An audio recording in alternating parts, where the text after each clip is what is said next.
And how many each of us in this room have had people praying for us every day we've been alive?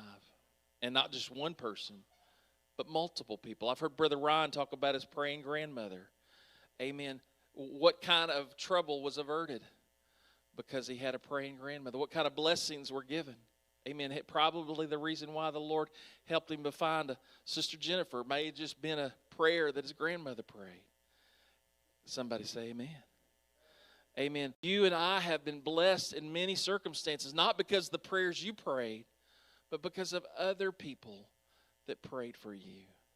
Whether it's your parents or your brother and sister in the church, a Sunday school teacher, an elder, a deacon, a pastor, an evangelist. Amen. Because what we give is so precious, it's bigger than ourselves.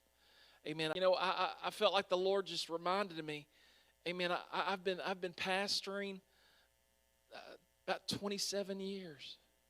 Maybe a little longer than 27 years. I can't believe I'm that old. Brother Luce, how did I get this old?